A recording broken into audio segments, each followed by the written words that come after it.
Papa, I don't care if she's the Queen of England. If you don't personally bring her to me, I'm not marrying her. Chief Emeka Okafor nearly choked on his morning tea as his stubborn son Chike stormed out of their mansion in Lagos. At 65, the billionaire who built an empire from nothing couldn't build sense into his only child's thick skull. "This boy will be the death of me," he muttered. 32 years old and still acting like a child who eats vegetables. The problem started 3 years ago when Chike's heart was broken by a woman named Jennifer. She seemed perfect, beautiful, educated, from a good family. They had dated for 2 years, and Chief Emeka had already started making plans for the wedding. Then one day, Malam Sule, his trusted driver, brought disturbing news. "Oga, I saw Madam Jennifer at the Hotel Hilton," Malam Sule said. "She was with another man. They were very close, sir." The investigation that followed revealed Jennifer's true nature. She had 3 different boyfriends, all wealthy, and was playing them against each other. When Chike confronted her, she didn't even deny it. "You rich men are all the same," she said coldly. "You think your money makes you special? I'm just evening the playfield, baby." After Jennifer, Chike's taste in women somehow got worse. There was Sandra, who tried to steal from their house during a dinner party. Then came Blessing, who was secretly married to someone else. The final straw was Chioma, who had attempted to sell private photos of Chike to gossip blogs. "I can't trust anyone, Papa," Chike declared after the Chioma disaster. "Every woman I meet just sees naira signs when they look at me. I'm done trying to find love." "But son, you can't give up on marriage because of a few bad experiences." "A few? Papa, you call it a few? It's been dozens. I'm tired of being treated like a walking ATM. The only woman I'll marry is the one you bring home yourself. Someone who doesn't know about our money. Someone who would be kind to strangers even when they stand to benefit nothing." And that's how Chief Emeka Okafor, owner of 12 companies and 3 private jets, found himself standing in front of a mirror practicing how to be full. "Please, madam, just more change for a hungry man," he rehearsed. His faithful driver Malam Sule shook his head from the doorway. "Oga, with respect, you look like someone who ate the beggar instead of becoming one." "Shut up, my friend, and help me," Chief Emeka snapped. "How do poor people walk?"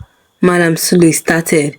"Sir, we don't walk like we are carrying invisible suitcases of money. And we don't check our wristwatches every 5 minutes to check if the stock market is still open." Malam Sule had worked for the Okafor family for almost 20 years. He had started as a young man, fresh from Kano, and Chief Emeka had watched him grow into a trusted friend and advisor. If anyone could teach him how to be poor, it was Malam Sule, who remembered what poverty felt like. "First lesson, sir. Poor people don't stand straight like soldiers. Poverty weighs on your shoulders. And we don't smell like expensive cologne. We smell like, we smell like we can't afford expensive cologne." "You want me to smell bad?" "Sir, you smell like you bathe in money. At least use regular soap now." The training continued for another 3 days. Chief Emeka learned to shuffle instead of stride, to look at the ground instead of meeting people's eyes with confidence, and to speak softly instead of his commanding attention. His manicured hands were dirtied, his expensive haircut was messed up, and his perfect posture was replaced with the bent back of someone carrying life's burden. "Remember, sir," Malam Sule coached, "hungry people don't think about anything except food. When you talk to people, think about rice and beans, not board meetings and profit margins." This is harder than negotiating with the Minister of Commerce, Chief Emeka complained. That's because the minister knows you have money. These people you are going to meet won't know, and that changes everything. By the fourth day, Chief Emeka was ready. He wore his torn clothes that his tailor carefully destroyed and charged him 50,000 naira for the service. He carried a dented aluminium bowl that Malam Sule had found at the bottom of his cousin's kitchen cabinets.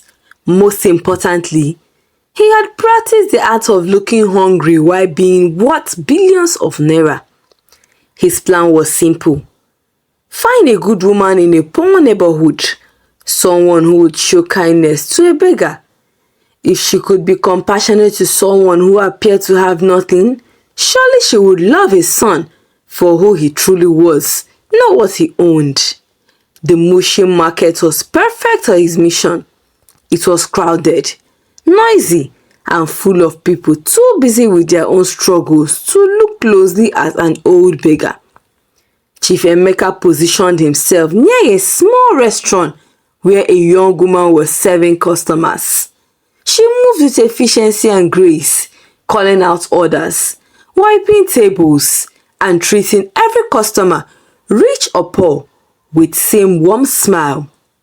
"Please, my sister," he croaked to the woman, "just more food for a hungry old man, I beg." The woman stopped what she was doing and looked at him. She was beautiful. "Papa, when last did you eat?" she asked. And Chief Emeka could hear worry in her voice. "Yesterday morning, ma," he lied. "Eh, that's too long ago, Papa. Sit down here. Let me bring you some rice and stew. You look like you're about to collapse." Chief Emeka said to himself. This wasn't just a business trying to impress anyone. It was someone's honest attempt at making a living. Now she's trying to feed a total stranger. How kind of her. When she returned with a steaming bowl of jollof rice and chicken stew, Chief Emeka almost forgot his act. The aroma was incredible, and despite his recent breakfast, his mouth began to water. "My name is Adaeze," she said. "Papa, what is your name?" "Emeka," he said. "And where do you sleep, Uncle Emeka? Do you have anywhere safe?" The concern in her voice was genuine. I manage," he replied vaguely. "Managing is not living, Papa. After you finish eating, I want to give you the number of my pastor. Our church has a program for people who need help. Nothing fancy, but at least you would have a roof over your head and regular meals." "Ah, thank you, but I don't want to be a burden to you, my daughter," Chief Emeka replied. "No, you're not being a burden, no. After close of market today, I will take you there myself." But before Adaeze could finish for the day, Chief Emeka had already left to another market. "This is too soon, I beg. Let me check elsewhere." He sat at the entrance of a popular fast food joint close to Alaba Market. Rich people walked in and out of the fast food. "I might find Chike's type of woman here," he said to himself, positioning close to the entrance. "Please give me food," he said to the first lady he met walking into the restaurant. "Will you get out from here, Abaya Oshi?" the woman said harshly.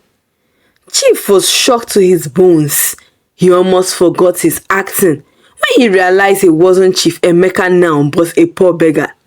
He sat down back to reset his mind for whatever may come. "Fine sister, please help me with some food," he called out to a group of people who were chattering and walking into the restaurant.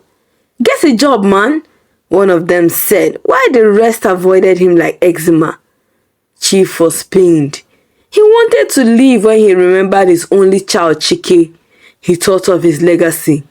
"No, as an Igbo man, my legacy must carry on.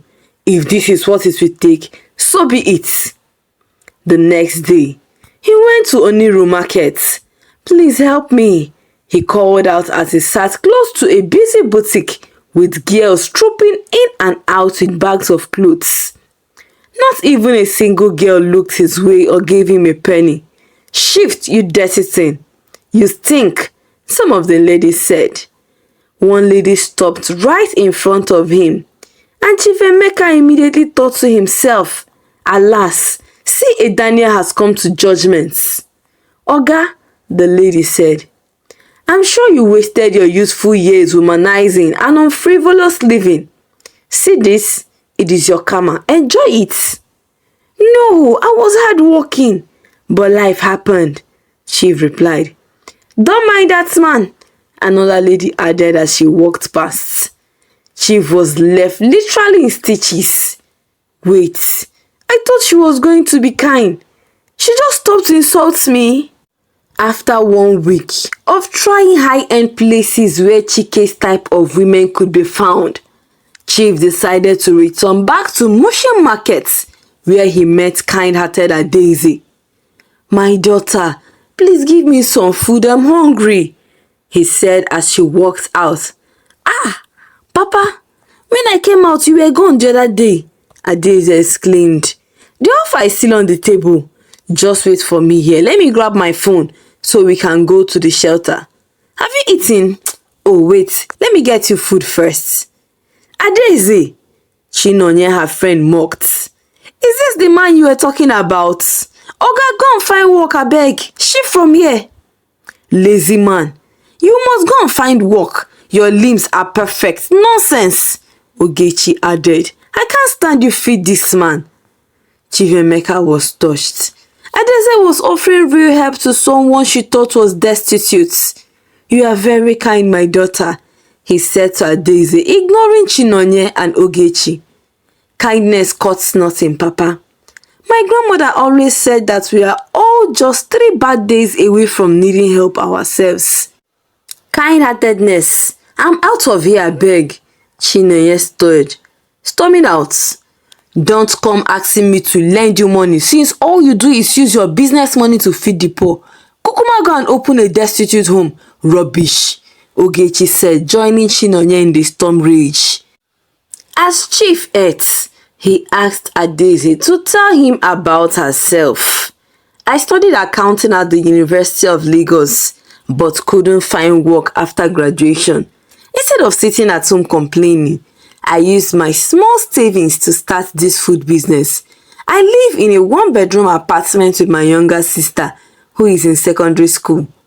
It's not the life I planned," she said with a laugh, "but it's honest work, and I can sleep well at night knowing I earned every kobo myself." Chief Emeka found himself genuinely enjoying their conversation. Adaeze was intelligent, funny, and had a good perspective on life that was practical and optimistic. She reminded him of his late wife Chinwe, who was content with simple pleasure and honest work. When he finished eating, he reached out into his pocket to pay, forgetting momentarily that he was supposed to be penniless. He pulled out a crisp 1,000 naira note. Adaeze's eyes widened as she stared at the money. "Papa, where did you get this money?" My son sent it," he stammered. I wanted to test your heart first." "Test my heart?" Adaeze's eyes narrowed. "What kind of test is that?" "The kind where..." Chief Emeka paused. "The kind where a father wants to know if you are good enough for his son." "Your son?" Adaeze stood up. "The same son who sent you money but left his father to beg for food on the market. That doesn't sound like a son worth meeting now, Uncle Emeka." Wait, you don't understand," Chief said. "I understand perfectly," Adaeze said. "You are either a father with a terrible son who abandoned him, or you are a terrible father to your son. Either ways, I'm not interested in whatever game you're playing." She turned to walk away, but Chief Emeka panicked. He found the perfect woman for Chike, kind, intelligent, principled, and completely unimpressed by money, and she was about to disappear forever. "I'm a billionaire," he shouted desperately. The entire market went silent. Adaeze turned back, her expression a mixture of disbelief and concern for his mental health. "Excuse me, I said I'm a billionaire, Chief Emeka repeated. My name is Chief Emeka Okafor. I own Emeka Okafor Transports, Emeka Okafor Industries, Okafor Constructions, and about 9 other companies. The market erupted in laughter. Okafor thinks he's Chief Okafor, someone shouted. Next, he will tell us he's the president. And I'm Dangote's long-lost brother, another called out, causing fresh waves of laughter. Adeze looked at him. Papa, maybe you should sit down. No, the sun is very hot today, and sometimes it affects people's mind. I can prove it. Let me call my driver, Chief Emeka declared, reaching for his phone to call his driver, but he realized he left it in the car with Sule. Madam Sule! Madam Sule! He shouted, looking around desperately for Madam Sule. Papa, Madam Sule is probably in Abuja or London or wherever billionaires keep their drivers, one of the market women laughed. These Lagos beggars are getting more creative with their story. I'm telling you the truth, Chief Emeka insisted. I came here disguised as a beggar because my son said he would only marry a woman I personally brought home. Someone who will be kind to strangers and want nothing. And I'm secretly married to Davido, Adeze said sarcastically. Papa, wait, you need help. Let me call someone. Just then, as if summoned by divine intervention or excellent timing, Madam Sule pushed through the gathering people. Oga! Oga! He called out, breathing heavily from running. I've been looking for you everywhere. Young Master Chike is at home. He has been looking for you. He has even gone to the police. Adeze looked from Chief Emeka to Madam Sule.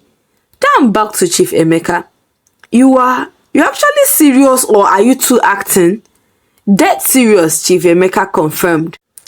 Madam Sule stepped forward, pulled out his phone. Madam, if you don't believe me, let me show you. He opened his photo gallery and scrolled through the pictures of Chief Emeka at various business events, award, ceremonies, and family gathering. There he was, in an expensive suit, shaking hands with government officials, cutting ribbons at factory openings.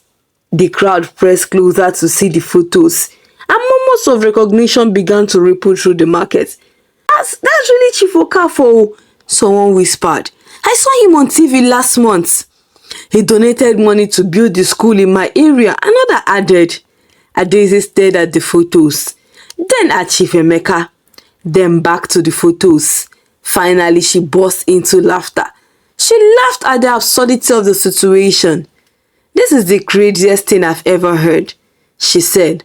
You actually dressed up as a beggar to find a wife for your son. It seemed like a good idea at the time, Chief Emeka admitted. And what if it had been terrible? What if I had chased you away or called you names? Then I would have known you weren't right for Chike. Chike has been hurt so much by women who only saw his money. Adeze shook her head, still laughing. Your son is either very lucky or very unlucky to have a father like you. So, will you meet him? Chief Emeka asked hopefully. Adeze was quiet for long, then thinking. I'll meet him, she said finally, but on certain conditions. Name them. First, you must promise never to deceive anyone like this again. What you did wasn't just lying. It was mocking the real hustles of people who actually live in poverty. These people in this market, they work hard for every naira, and pretending to be one of them for your own purpose isn't fair to them.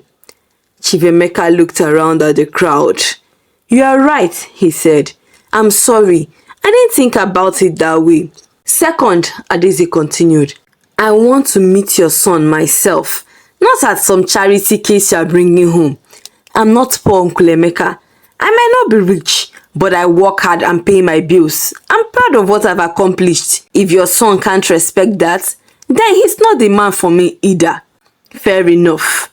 By the way, Adeze said, your poverty training was terrible. You said please and thank you too much.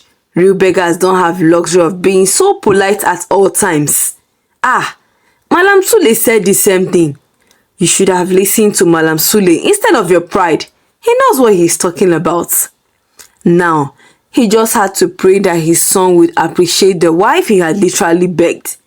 The drive to the Okorafor mansion in Victoria Island was quiet, with Chief Emeka lost in thoughts. When they arrived in the mansion, "Papa, what happened to you?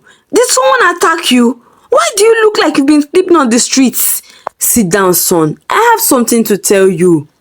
It took Chief Emeka 20 minutes to explain the entire story, from his disguise plan to the market disaster to Adaize's conditions on meeting Chike. Throughout the narration, Chike's expression changed from confusion to amazement to mortification. "Papa, wait. You actually pretended to be a beggar?" Chike asked when the story finished. "It seemed like the only way to find you someone who will be kind. And this woman, Adaize, she actually fed you when she thought you were poor. She didn't just feed me. She offered to connect me with help from church, asked where I was sleeping. She was literally worried about my safety. Chike, she has a good heart." When Adaize finally walked into the living room, the first meeting between her and Chike was awkward. Both were curious about each other, but unsure how to begin. "So," Chike said, "you met my father when he was pretending to be a beggar." "I met your father when he was being foolish," Adaize corrected. "The question is, are you foolish or did he raise you to be better than that?" Chike laughed. "I think I'm going to like you. And I'm yet to know if I would like you too," Adaize replied. The conversation that followed lasted for hours.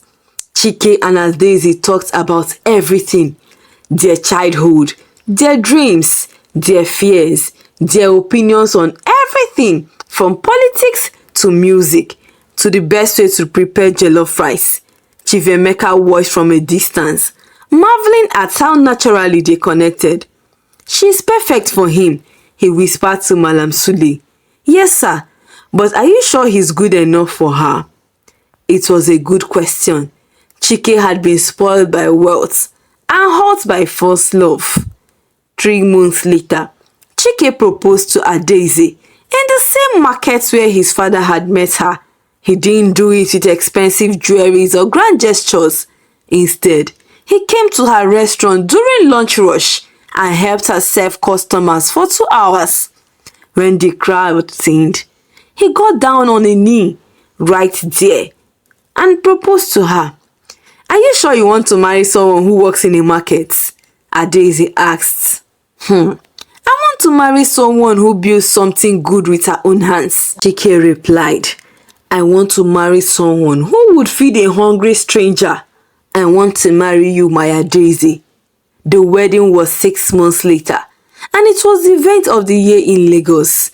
Adaize wanted something small, but Chike insisted on celebrating their love with everyone who mattered to them. The guest list included government officials, market traders, university professors. Ogechi and Chinonye were in attendance too. This is a kind of wedding that only happens when 2 worlds come together in love. Chief Emeka stood proudly during the ceremony, watching his son dance with his new wife.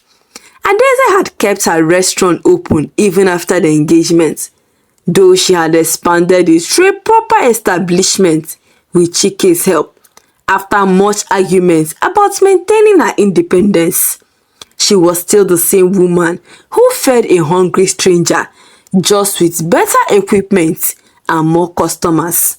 "Papa," Chike whispered during the father-son dance, "thank you so much for finding her. But next time you want to play matchmaker, maybe just ask me to join a dating app like normal people." "There won't be a next time, my son," Chief Emeka laughed. "You will give me grandchildren, or I will dress up like a teacher to get the best schools, or as a doctor to get the best pediatrician." Chief teased. "No more dress-ups, abeg o." Chike panicked. Moral of this story: be kind to people no matter their status or situation. Men have received angels disguised as human beings. Kindness to strangers, it reveals the hearts. Adese's willingness to feed what she believed was a hungry beggar, with no exception of reward, showed the depth of her character. Deception, even with good intentions, carries consequences. While Chief Emeka's motives were loving, his pretense was disrespectful to those who actually experienced poverty. Third, and the last, real love sees beyond material wealth. Please like, share and comment. Subscribe if you haven't done so by now. Till I bring you another interesting, intriguing African story, God bless you.